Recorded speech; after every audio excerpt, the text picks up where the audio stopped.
Reporte 10. Entrevistas y comentarios con los personajes de la política, la economía, la sociedad, la cultura y el deporte que inciden en la vida de quienes habitamos en la península.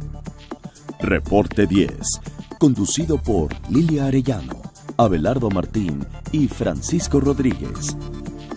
Periodistas con 4 décadas de experiencia en prensa, radio y televisión nacionales. Reporte 10. Comenzamos. Muy buenas noches, bienvenidos a otro Reporte 10.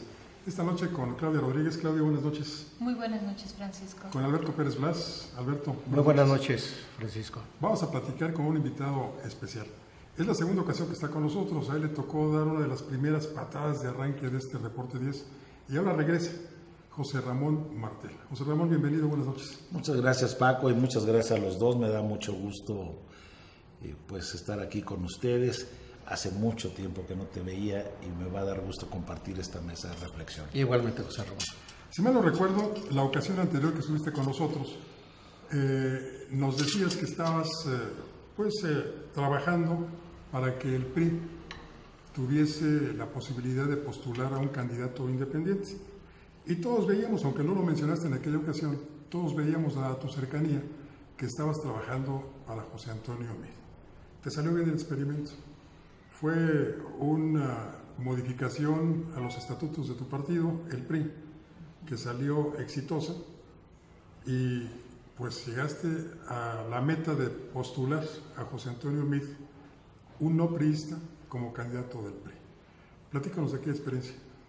Muy grata en lo personal, derivado de una circunstancia muy clara y muy específica.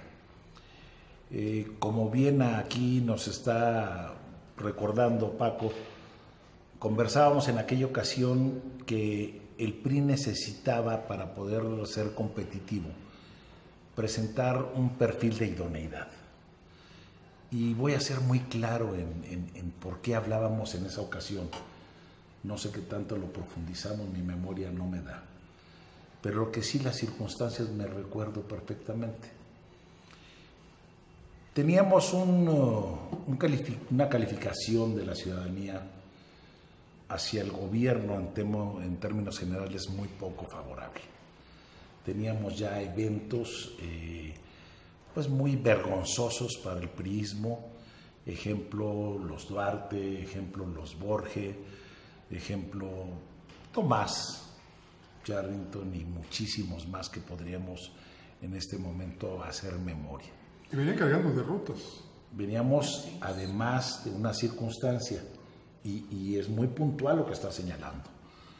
Veníamos ya de empezar con derrotas donde el priismo desconcertado no atinaba a saber el porqué de las derrotas sin darse cuenta que la respuesta estaba a la vista.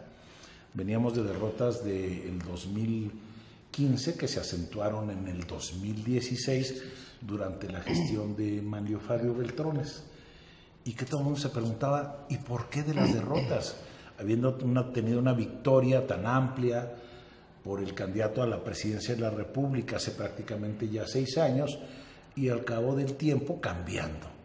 Pues era muy evidente, la ciudadanía tenía una sensación de que no se estaba respondiendo muy bien, a pesar de las reformas estructurales tan cacaraqueadas, no se estaba respondiendo bien a lo que la ciudadanía esperaba. O pese a ellas, ¿no, José Ramón? Pues mira, o pese a ellas. Yo diría que las reformas estructurales ni quisiera entrar a juzgarlas si son buenas o malas, porque todavía en el tiempo no se demuestra su presunta bonomía. Sin embargo, fueron hechas. Y hechas con un pacto por México que habló de la capacidad de diálogo y de que los partidos de izquierda, derecha y el partido presuntamente de centro o el fiel de la balanza pudiese concitar a todo el mundo para realizarlas. Eso indudablemente que no lo quisiera calificar más que como un hecho que demostró la capacidad de los partidos políticos en México de sentarse, de pensar presuntamente en la República en los mexicanos y ponerse de acuerdo para las reformas.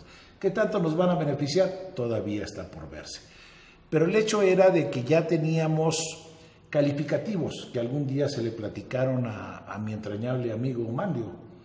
Yo le decía cuando llegó a presidente del partido, oye Manlio, tienes que empezar a leer qué está sucediendo. Quizá, ojo con lo que voy a decir, el PRI estaba empezando a derrotar al propio PRI. Ojo con eso, Por ahí leí un meme que creo que, no sé si me lo mandaste tú, Paco, donde casi no mando. Dice la banda presidencial el día 1 de diciembre la entregará a un priista. Así es. Se lo entregará a un presidente de la mesa directiva que fue priista. Y se lo entregará al presidente electo que también fue priista. Así es. Entonces, a veces hay que aprender a leer que dentro de ese partido político que solo la división interna lo derrotó, ya empezaba a presentar algunas escisiones al interior, es decir, al propio priismo no le gustaba lo que estaba sucediendo. ¿No crees que ese priismo que derrotó, al que derrotó fue al PRI que se derechizó? Al PRI que comenzó a gobernar con Carlos Salinas de Gortari con el programa del Partido Acción Nacional. Al PRI que se dedicó en esta administración, a partir del Pacto con México, a llevar a cabo una plataforma contraria a los intereses nacionales para beneficiar a empresas extranjeras con la entrega de recursos naturales, por ejemplo. Ese era el otro PRI, el PRI que los priistas, como Porfirio Muñoz Ledo que tú señalabas, o como el propio Andrés Manuel López Obrador, siguieron manteniendo vivo, aunque con otro nombre. Pero el espacio que ocupaba el PRI que donde yo te conocí, pues ese se mantuvo ahí con diferentes nombres. Luego fue PRD, luego ahora es Morena, pero... El PRI del desarrollo estabilizado. Exactamente, el PRI que le trajo beneficio a los mexicanos. Mira, lo que tú comentas es algo muy profundo, muy profundo. Pero vamos a hablar de los síntomas primero, antes de abordar con la profundidad que tú lo estás señalando. Los síntomas que estábamos acusando en el 2016. ¿Cuáles eran las evidencias? ¿Qué era lo que la ciudadanía empezaba a decir? ¿Y cuál era la circunstancia al interior del partido? Y lo quiero sintetizar. Nosotros empezamos en la administración de Calderón criticando los miles y miles de litros de sangre regadas en todo el país por esa guerra declarada al narcotráfico. Y resultó que en esta administración, penosamente, quizá se están rebasando no tan solo el número de muertos, sino el número de padres, madres, hermanos, hijos que penan, que sufren por tanta violencia que se está viviendo en el país. Segundo tema, no menor. Teníamos una visita muy reciente que en los días en los que se presentó, y si se hiciera ahorita no creo que para algunos como yo no fuera ofensiva, fue ofensiva para el pueblo de México, que fue la visita del entonces aspirante republicano a la presidencia de los Estados Unidos, Trump. Todos sabemos de quién fue la idea de que viniera a México, quién lo promovió. Claro, ahora hablar de pitonizos porque sabíamos que podía ganar y gracias a aquella visita se firmó ahora o estamos a punto de firmar un tratado que no sabemos si va a ser bilateral México-Estados Unidos o se llamará diferente, pero será para Norteamérica en términos generales. El hecho es que la visita ofendió al pueblo de México. Nos ofendió a ti, a mí y a todos los mexicanos bien nacidos. Más que la visita, la acción de ser invitado. La acción, las formas, sí. La no salida con contundencia para hablar de temas como ya el famoso muro anunciado y siempre con esa arrogancia de decir que el pueblo de México iba a pagar por ese muro.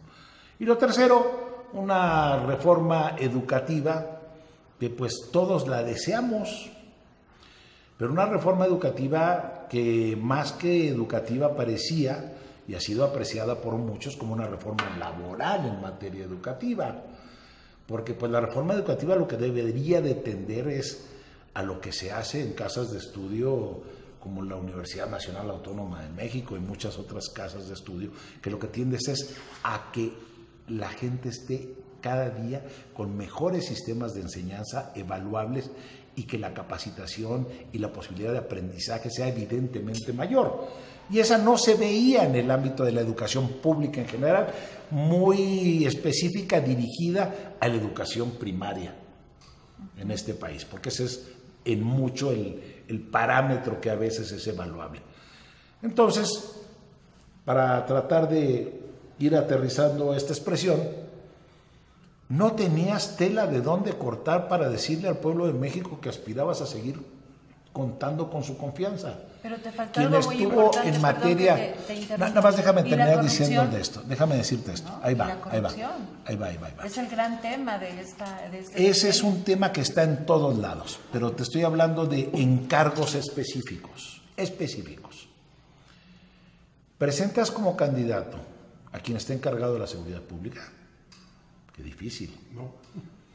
Presentas como candidato a quien está encargado, en ese todavía entonces, si mal no recuerdo, de las finanzas de este país, y que todos sabíamos que por su función omnipresente había sido el de la idea y aportación de traer al señor Trump. Y que había abanderado una reforma fiscal que fue contraria a los intereses empresariales y de todos los ciudadanos. Eso es donde coincido contigo, que podemos irle sumando elementos, pero hablo yo de lo que estaba a la vista. 3 perfiles, y el tercer perfil. De ver a los maestros mismos y los padres de familia estaban muy contentos con la presunta operación de quien implementó en su segunda etapa la reforma educativa. Pues todos sabemos que no. Bueno, de hecho, la reforma educativa en las escuelas apenas bajó este año lectivo. 5 años una reforma administrativa laboral y apenas a las aulas llegó este año. Tienes toda la razón. Ahora, ese era el panorama que estábamos viviendo en el 2016. Estos eran más esa lápida generalizada de que todo lo que sonaba a gobierno era sinónimo de corrupción. ¿Qué escenario tan difícil para tomar una decisión de cómo vas a intentar refrendar o ganar confianza ciudadana? Porque era evidente, los índices de popularidad o de aprobación del gobierno venían en picada, y todos lo sabemos. Entonces viene ahí lo que tú bien señalabas, Paco. Hubo quienes pensamos que lo que había que buscar era presentar un candidato con un perfil de idoneidad que nos permitiera, con una cara, lo digo con todas sus letras, con una cara lo más limpia posible, ir a enfrentar el proceso electoral. Se nos hacía difícil con lo que teníamos que sumar cartas. Y por eso empezamos a proponer, ojo, todo mundo ahora quiere ostentar y decir que fue una decisión unipersonal. Que no se nos olvide, y yo puedo dar testimonio de ello, de que ni el propio José Antonio Meade pensaba, cuando aquí platicamos recientemente, que él podía aspirar a la presidencia de la República. Lo que sí es que, dialogado con él, se le compartió la posibilidad de que lo permeáramos entre el priismo, buscáramos que se hiciera una Asamblea Nacional, buscáramos la reforma estatutaria y él se mostrara como una alternativa, que no como la alternativa. Claro, como bien dice Paco, sin ingenuidades. Como dijo el filósofo de Güemes, el perro que va adelante casi siempre sabe a qué le va ladrando, ¿verdad? Si no, mejor no va. Eso dijo don Ramón Durón y lo escribió en un libro. La verdad es de que tiene razón Paco. Claro que mi convicción personal era que el beneficiario de la posibilidad de la reforma estatutaria era José Antonio Meade, como a la postre lo fue. Él fue el que se le posibilitó. Vamos a hacer una pequeña pausa y enseguida volvemos. En un momento regresamos a Reporte 10.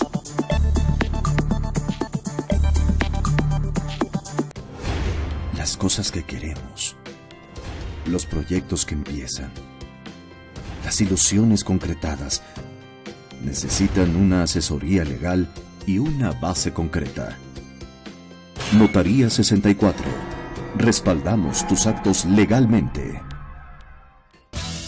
Para heredarles un mejor lugar para vivir a las presentes y futuras generaciones de isleños, el gobierno municipal promueve el desarrollo sustentable de Isla Mujeres. De esta manera, por medio del eje rector Isla Mujeres ordenada y responsable con el medio ambiente, se mitiga el impacto a la ecología, mejorando servicios como la recolección de basura y se promueve entre los ciudadanos la cultura del reciclaje. Hoy, gobierno y sociedad suman esfuerzos haciendo futuro por un mejor Isla Mujeres.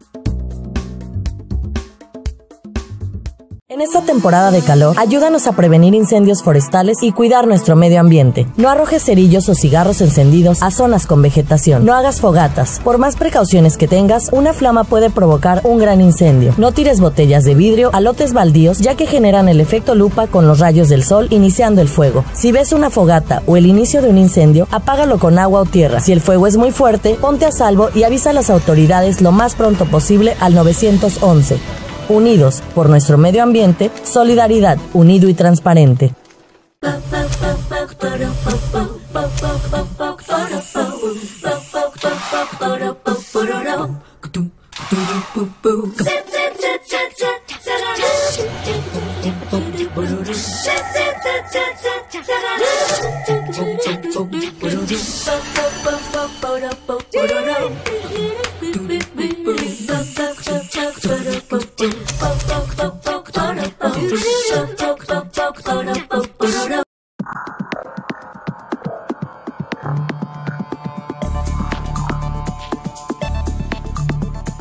Regresamos aquí a su programa Reporte 10. Buenas noches por estar de nueva cuenta con nosotros, José Ramón. Y continuando con la charla, yo quisiera retomar un tema precisamente de la designación del candidato del Partido Revolucionario Institucional a partir del diagnóstico que tú nos has referido.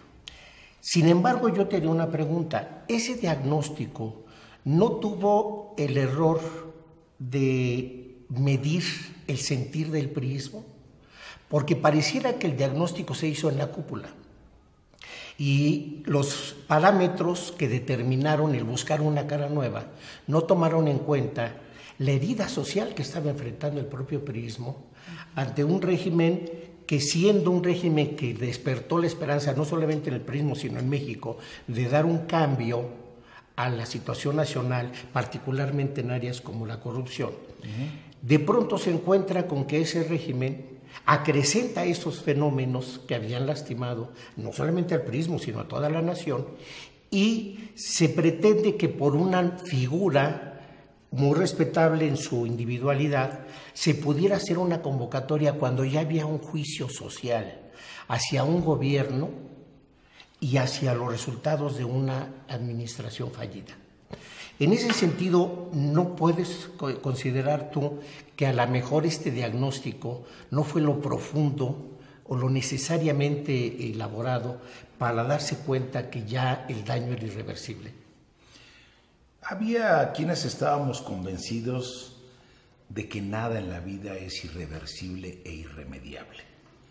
Con trabajo, con un perfil de idoneidad, con estructura, todo se puede lograr.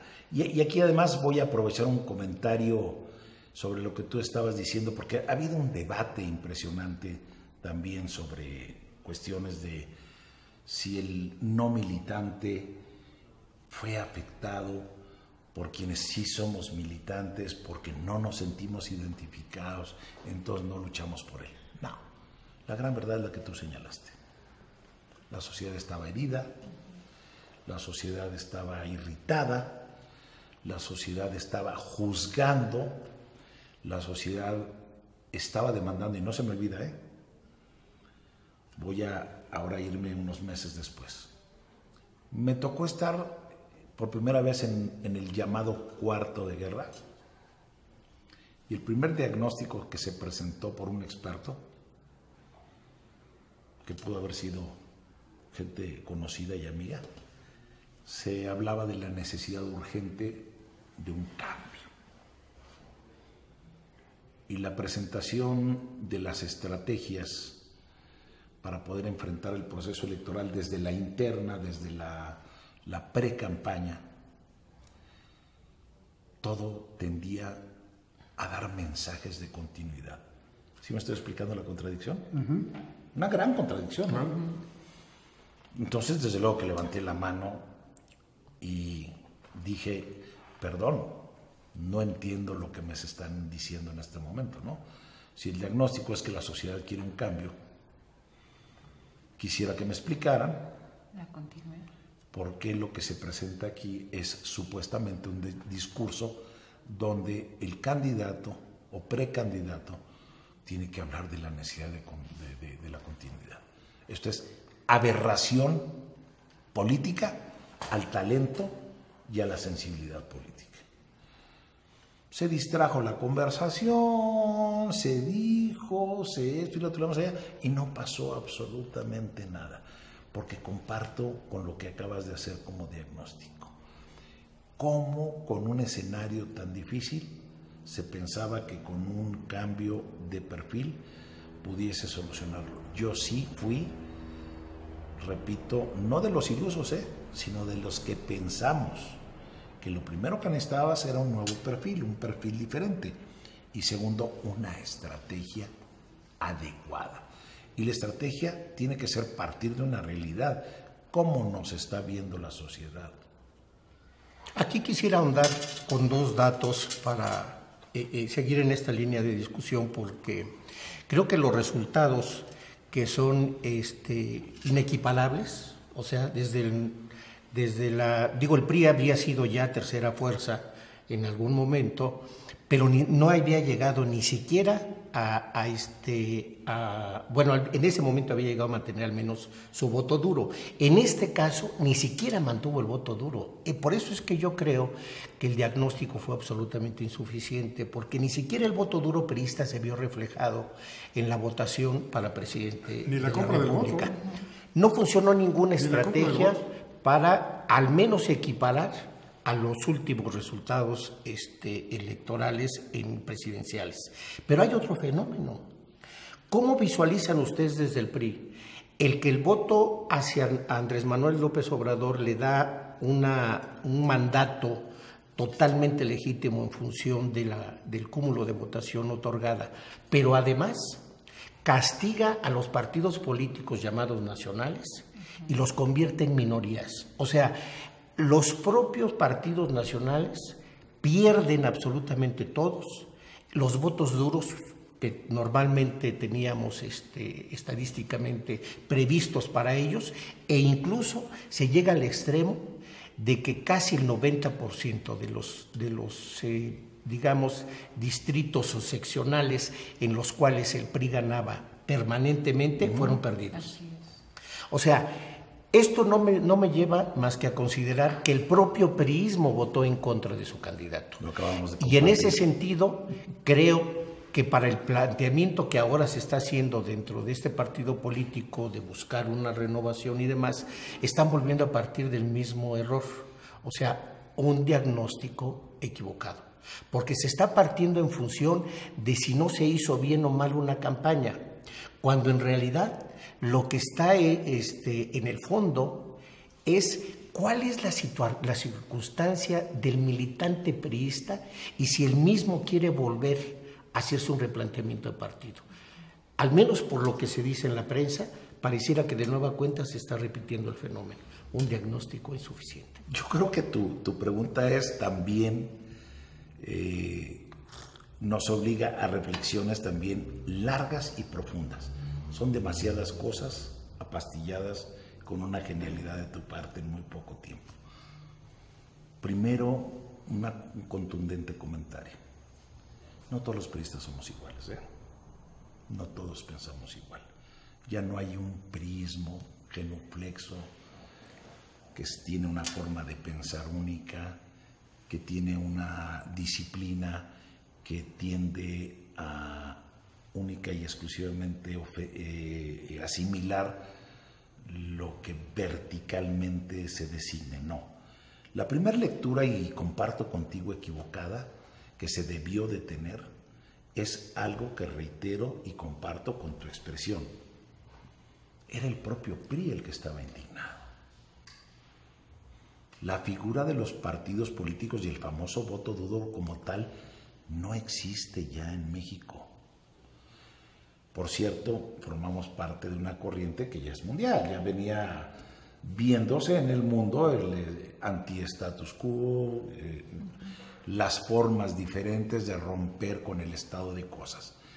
Pero en México, repito, en el 2015 y en el 2016 ya teníamos señales claras e inequívocas de que era el propio priismo el que no estaba de acuerdo ni conforme con todas aquellas señales que no le gustaban, que tienen la profundidad ideológica a que se refería Paco hace unos momentos, pero que también tienen el pragmatismo de no me gustó la herencia de poder caciquil en Veracruz.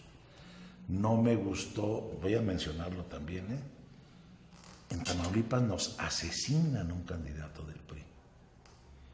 ¿Quién lo suplió? Su hermano. ¿Y qué tenía que ver con el partido, con principios? No, era un constructor. Un constructor, su vocación era esa, era construir. O te vas a Quintana Roo de pero también Carlos por una Joaquín. Cuestión de una boleta electoral, del nombre, de la recordación. Un pragmatismo mal entendido, ¿no? Exactamente. Pragmatismo mal entendido. Qué fácil es entregar por Borge una candidatura a quien presume que más que un buen candidato y un buen gobernante, pues es su cuate, con todo lo que ello implica, o como decía Maquiavelo, ¿verdad? Amistades que a veces rayan en las complicidades. Roberto Borges era al que mandaban por las tortas. Roberto Borges era el mozo de Félix González Canto. Era un empleado de confianza al que le podían entregar las llaves del carro y sabían que no se lo iba a robar. Pero se equivocó también en el diagnóstico, porque al final de cuentas se fue con las llaves y con el carro. Y más. Y todo lo que traía en la cajuela. Oye, a ver, Paco, yo los tuve de compañeros a los dos en la Cámara en la 61 legislatura. A Borge y a Duarte. Yo no me acuerdo haberles escuchado una intervención en tribuna. No me recuerdo haberlos escuchado ante la opinión pública dar un posicionamiento en un tema X, Y o Z.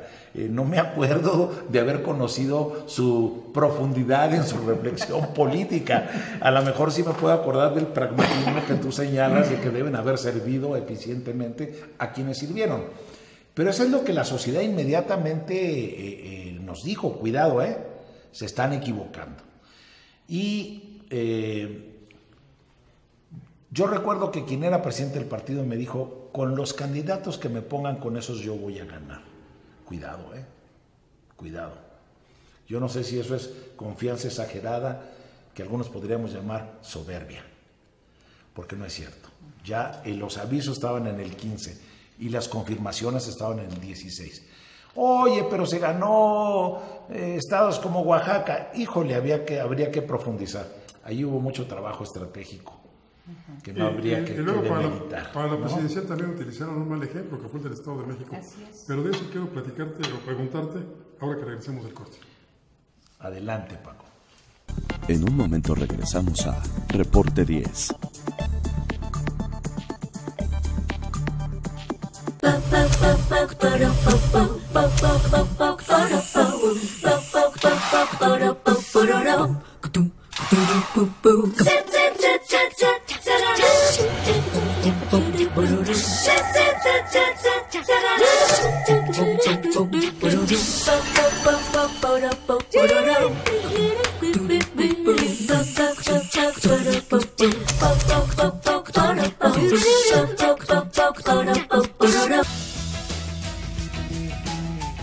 Un gobierno atento, moderno, transparente, honesto y eficiente será posible con el Plan Municipal de Desarrollo 2016-2018.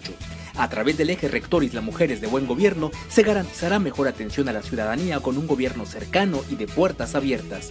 Hoy, gobierno y sociedad suman esfuerzos haciendo futuro por un mejor Isla Mujeres.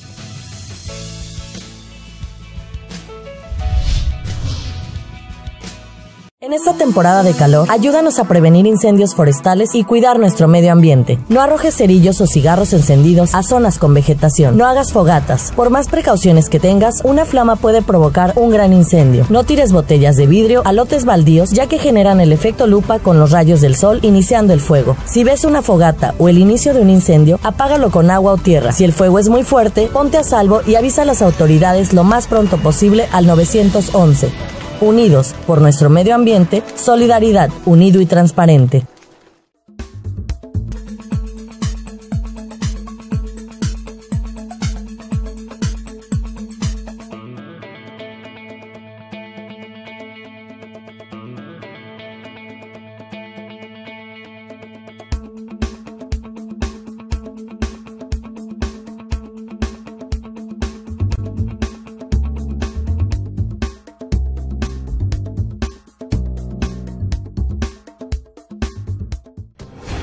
Las cosas que queremos, los proyectos que empiezan, las ilusiones concretadas, necesitan una asesoría legal y una base concreta. Notaría 64. Respaldamos tus actos legalmente.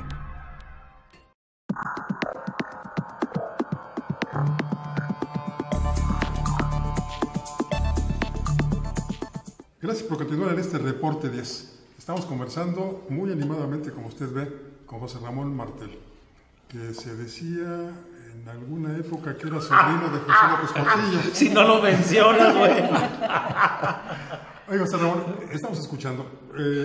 Hay una equivocación en la estrategia, primero el diagnóstico, luego en el diseño y en la propia estrategia. Pero hace unos días, en alguna de estas entrevistas autopromocionales del señor Enrique Peña Nieto, él utilizó un calificativo que en lo personal se me hizo muy duro hacia José Antonio Meade. Él dijo textualmente: su candidatura, comillas, no funcionó. ¿No funcionó el candidato o no funcionó lo que nos has venido diciendo? El diseño y antes de ello, pues el diagnóstico y la estrategia. ¿Qué pasaba en aquel cuarto de guerra?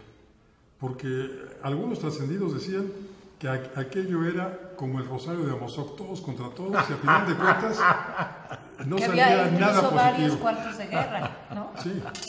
¿Qué pasó? ¿Qué no funcionó en el PRI y qué no funcionó? ¿Verdaderamente no funcionó José Antonio Meade? Mira, primero voy a decir algo que vale la pena para que no haya equívocos. Lo que todos debemos de aprender a leer es el porqué de los 30 millones de votos a favor del movimiento que encabezó Andrés Manuel López Obrador.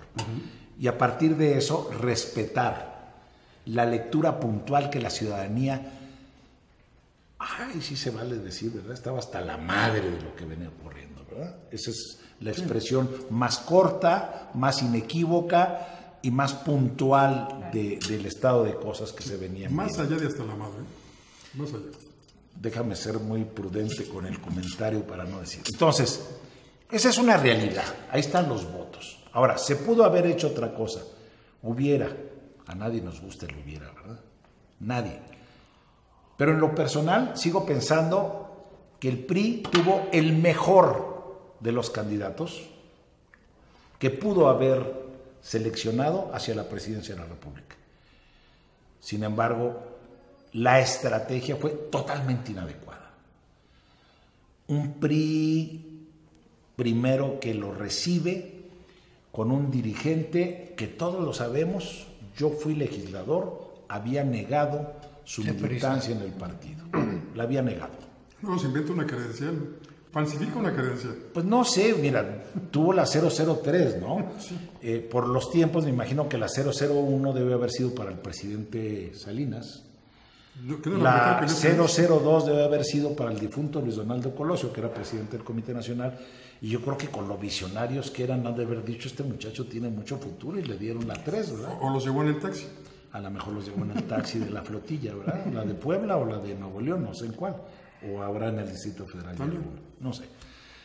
Pero la circunstancia fue que cuando tú hablabas en el famoso cuarto de guerra, que sí había uno, Sí. los demás que eran que el cuarto de comunicación y que no sé qué tanto cuarto que efectivamente existía, pero sí había uno que se supone que era el cuarto de guerra, que más bien yo diría que a veces parecía el cuarto de las porras y los aplausos, porque cuando alguien decía como tu servidor, oye, presidente del partido, no tienes delegados en los estados.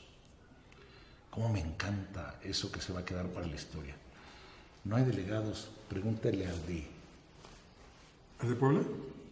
Y decía yo, no sé, pues tú eres el presidente del partido, ¿a quién le pregunto? No hay delegados en los estados. Y los que hay no van. Lo vemos después. Muy bien, no hay delegados. Presidentes de comités directivos estatales vencidos, que no tenían consejos renovados, que no tenían estructuras municipales. Difícil enfrentar una elección cuando el partido ni siquiera estaba preparado. Oye, pero acabamos de ganar el Estado de México. Muy bien, pero pues dicen que no todo es Cuautitlán, suponiendo sin conceder que fuera muy bueno lo que había pasado en el Estado de México. Había perdido el PRI. De hecho, el actual gobernador está en ese lugar por los votos de los partidos. La coalición, tienes toda la razón. Ni siquiera ahí estábamos tan bien como hubiésemos deseado, pero ¿para qué les platico de Baja California, o del propio Veracruz, o de Guanajuato, etcétera? Por cierto, algo que no quiero que se me quede en el tintero. Hay gente como Gamboa, que nunca entendió que el candidato entonces del PRI, por ejemplo, pugnó para mandar un mensaje a la sociedad que el fuero se derogara. Era un mensaje inequívoco de que no necesitamos fuero para gobernar, no te vas a cubrir con el fuero para poder presumir que haces pillerías, ¿no? Y nunca se me va a olvidar que Gamboa dice que nos equivocamos de candidato, no, más bien nos equivocamos de estrategia, no fuimos ni siquiera capaces del fuero echarlo abajo. Y en la Asamblea Nacional se propuso también que la sustracción de recursos públicos, el PRI promoviera que fueran equiparables de delito de traición a la patria, y no se quiso ir para adelante con eso. Es decir, hay temas de fondo. En el caso de Gamboa había razones personales, ¿no? No lo sé. Lo único que sé es que lo oí muy crítico diciendo que habíamos tenido un mal candidato. No sé si se ha derivado de que mi amigo Emilio, porque lo considero un amigo, pues a lo mejor no se vio ya tan obsequiado con la pluri de la que eran beneficiarios 3 o 4 militantes del partido, y que eso nos hacía no actuar bien en lealtad para poder coadyuvar a la campaña de José Antonio. Yo creo que estos apuntes que ahora hace el mismo presidente Enrique Peña Nieto, el presidente constitucional de México, de decir que José Antonio Meade no fue el mejor candidato y otros priistas más que lo están haciendo hoy, pues yo creo que en primera instancia lo que lee todo mundo, la ciudadanía, incluso que puede no estar empapada de estas cuestiones de que lo que pasaba en el cuarto de guerra, de si se hizo una estrategia, de si se hizo un diagnóstico o no, es precisamente quitarse la responsabilidad de todo lo que han hecho no en este sexenio, sino muchos años atrás. Yo creo que el PRI, por mejor estrategia que hubiera tenido José Ramón, la verdad es que la tenían perdida. Incluso que hubieran tenido un diagnóstico perfecto. Ya la ciudadanía, desde hace mucho tiempo, ustedes lo dijeron, desde el 2015, incluso con la reforma educativa que bueno, que fue, que vino, que se habló, que se le quiso endosar el que no se avanzara a los maestros, la ciudadanía empezaba a ver que esto se trataba de quitar a los trabajadores, a las familias, recursos, y bueno, uno decía, ¿este dinero a dónde va, no? Nos expoliaron, nos explotaron, y ahora ya no queremos más PRI. Desde el mismo momento en que entró el presidente Enrique Peña Nieto a gobernar, los priistas empezaron a perder activos frente a la ciudadanía. Estás comentando el tema de mayor fondo que pudiéramos concluir con esta plática, a reserva de que nuevamente me inviten un día a seguir con Por esto. supuesto. El tema de mayor fondo es ¿por qué José Antonio y no otro? Para no mandar ese mensaje que tú estás bien subrayando. La gente no quería al priista tradicional, al priista tradicional. Por eso la esperanza de algunos como yo era de que presentáramos un perfil diferente que no precisamente se le vinculara con los vicios que la ciudadanía venía rechazando. Pero y que pudiéramos hacer... al lado todos los mismos priistas. Déjame nada más, les rogaría un comentario que me permitieran hacerlo, Paco. Claro. Era un ciudadano simpatizante, el más independiente de todos aquellos incluso que se llamaron presuntos candidatos sin partido en la contienda, que podía haber logrado en base a su currículum una mucho mayor aceptación si él se hubiese decidido a algo que también voy a decir con mucha contundencia. El presidente tiene derecho a decir su verdad.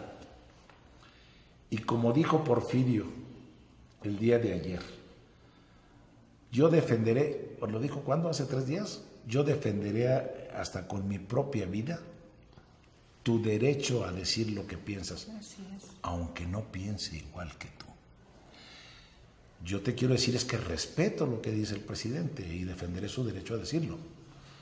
Sin embargo, de ninguna manera comparto, igual que muchos mexicanos no compartimos, que el candidato es el vértice de la derrota que tuvo el partido o del triunfo que tuvo Andrés Manuel en esta elección. Hay mucho más cuestiones de fondo que son las que hicieron que esta campaña no saliera bien. Y una de ellas, y lo digo con contundencia, respeto a José Antonio, le tengo alta estima, pero él tampoco asumió un deslinde de que, como él dijo en una frase demasiado cordial, la errónea fue háganme suyo. ¿Qué te hacemos? ¿Corrupto igual que Borges? ¿Corrupto igual que Duarte? ¿Asociado con narcos igual que Tomás? ¿Qué es hazme tuyo? Bueno, hasta en lo coloquial, el hazme tuyo deja muchas cosas que desear. No, señor, no, señor. Lo que te queríamos era independiente, libre, que hicieras una campaña donde tu propia personalidad se convirtiera en un hecho, en lo que al final de su campaña dijo. Hubo Mid antes que Peña y habrá Mid después de Peña.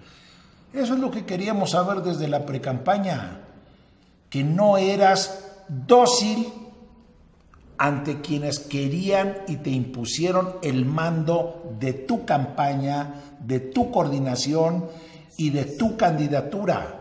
Te queríamos ver a ti encabezando tu propia cabeza y tu triunfo. Y habíamos muchos dispuestos a estar con él en Pero eso. ¿cómo podrías esperar esto de un candidato que lo es precisamente por su afinidad con quienes lo impusieron? Bueno, desde antes, porque desde el movimiento de estatutos, desde el propio proceso en la Asamblea, desde la designación del candidato y el control de los otros candidatos que se disciplinan en este sentido, era una maraña tal que era imposible que el candidato pudiera hacer esto que tú dices. Frente a la Cámara y para la historia, en este programa, quizá algún día nos puede decir de frente José Antonio si caminando en Palacio Nacional no me dijo: José Ramón, no tengo ninguna oportunidad de ser candidato a la presidencia de la República. Es decir, no había designio divino. Cuando yo vine aquí a platicar a este programa con Paco, no había más que una expresión de él todavía donde me dijo: ya me dijeron que como no cumplo con los estatutos del partido, no puedo aspirar a ser candidato. Y créemelo, le dije yo: ¿y tienes ganas de servir a esta nación? y tienes ganas de ser presidente para que las cosas cambien, y tienes ganas de hacer que los recursos se manejen con honestidad para combatir la pobreza que existe en este país, dejemos e intentemos primero cambiar el estatuto. Es decir, ni fue en donde se presume que fue, porque ¿para qué me engañaba diciéndome que le habían dicho que no cumplía con el requisito? Ahí fue donde hicimos un pacto, él y yo, una alianza. Yo le dije, yo me encargo de ver si entre los priistas permean. Y tú encárgate de decirle al tomador de decisiones que puedes representar una alternativa más.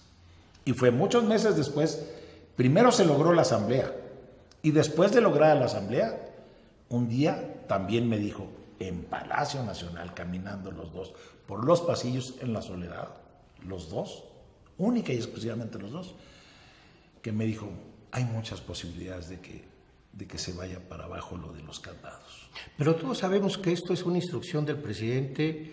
A mí nadie me dio instrucciones para hacerlo, que se empieza a bajar con respeto hacia y los afecto. gobernadores. A mí nadie me dio instrucciones de hacerlo. Pero y te quiero decir dos grandes aliados que tuve.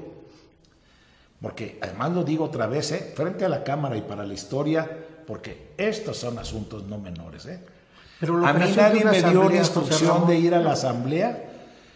No fue el titular del Ejecutivo y mucho menos el presidente del partido los que me dijeron que fuéramos a esa lucha a la asamblea. Lo que sí te quiero decir es que negociamos 3 cosas con grandes aliados en Campeche. Y esas 3 cosas fueron, ¿estás dispuesto a negociar el no pluri a pluri? ¿Por qué no si es lo que la militancia quiere? ¿Estás dispuesto a abrir y ensanchar los espacios para los jóvenes?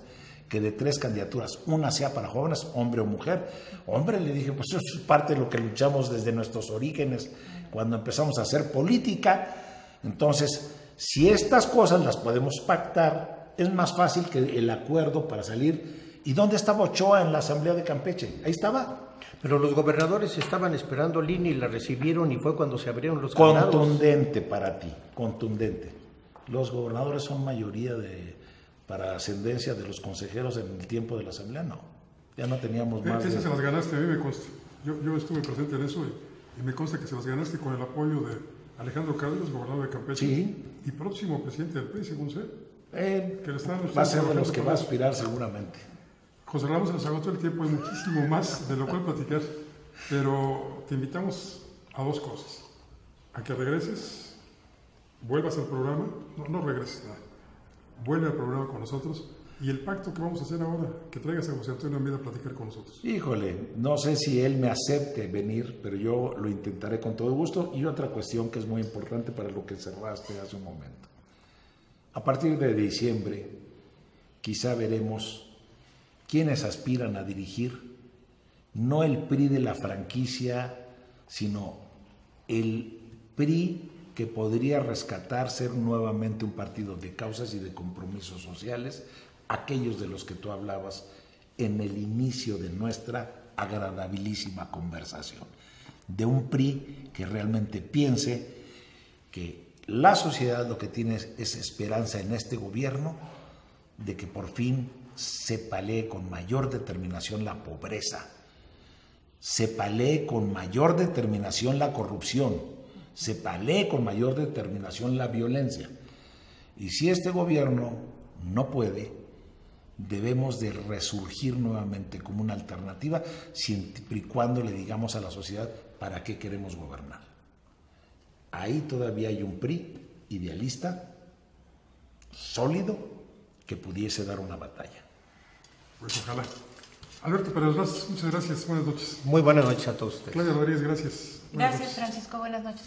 Muchas gracias a ustedes. Nuevamente, José Ramón, muchísimas gracias. Muy agradable siempre conversar con ustedes, contigo en lo particular. Me dio mucho gusto verte, Alberto. Muchas gracias por tenerte aquí en esta agradable mesa de conversación. Al contrario. Me divierto a la vez que tengo la posibilidad de expresarme, y eso es un gusto. Y gracias a usted que nos acompañó. Lo invito para que la próxima semana también esté con nosotros en otro Reporte 10. Mientras tanto, le deseo como siempre buenas gracias y muchas noches. Ahora tiene usted a la mano más herramientas informativas para que emita su propia opinión. Comuníquese con nosotros. Aporte sus comentarios y sugerencias a los correos y redes sociales que aparecen en su pantalla. Mientras, le invitamos a sintonizar Reporte 10 la próxima semana, a la misma hora, por esta señal que siempre va contigo.